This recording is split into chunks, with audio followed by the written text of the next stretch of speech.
రాత్రి నుంచి వర్షం బాగా పడుతుంది, ఉదయాన్నే ఆగిపోయింది. వీళ్ళు ఈ వర్షంలోనే మొక్కజొన్న పొట్లన్నీ ఇసుకొచ్చేసి లోడ్ చేస్తున్నారు. మా పెద్దనాన్నమ్మ వాళ్ళ మొక్కజొన్న చేను పచ్చి పొట్ల మీద అమ్మేశారంటండి. వీళ్ళు ఉదయాన్నే చీకటితోనే వచ్చేసి వర్షంలోనే పొట్లు ఇచ్చేసారండి. ఇదిగోండి, ఈవిడే మా పెద్దనాన్నమ్మ మొక్కజొన్న పొట్లు ఆ గిన్నె నిండా వేసుకొని అలా ఒక 4 పని చేస్తుంది. నాకు కూడా ఒక 4 పొట్లు ఇచ్చింది. సాయంత్రం స్కూల్ నుంచి వచ్చిన తర్వాత పెట్టుకోనో కాల్చుకోనో తినాలి. వీళ్ళు ట్రక్ లో ఉన్న మొక్కజొన్న పొట్లన్నీ ఈ వ్యాన్ లో వేసుకొని చక్కగా సర్దుకుంటున్నారు.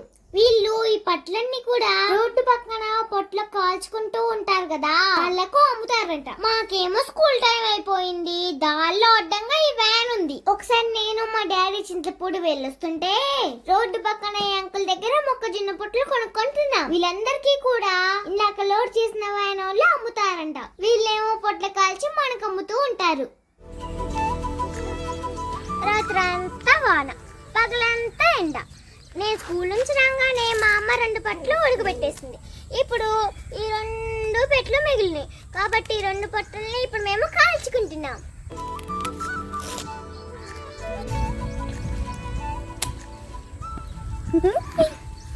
చాలా ఈజీగా ఉంది.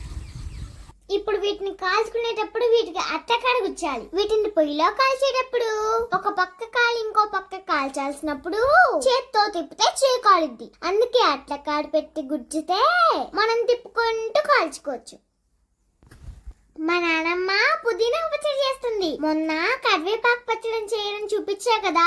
మా నానమ్మ పచ్చళ్ళు వంటలు బాగా చేస్తుంది. మీరంతా నా వీడియోస్ లైక్ చేసి మమ్మల్ని సపోర్ట్ చేయండి. మా నానమ్మ చేసే రకరకాల వంటలు, మా ఊరి విశేషాలు అన్ని మీకు అందంగా చూపిస్తాను. మొక్కజొన్న పొట్లంటే నాకు మా నానమ్మకి చాలా ఇష్టం. మీలో ఎవరికి ఇష్టమో కామెంట్ చేయండి.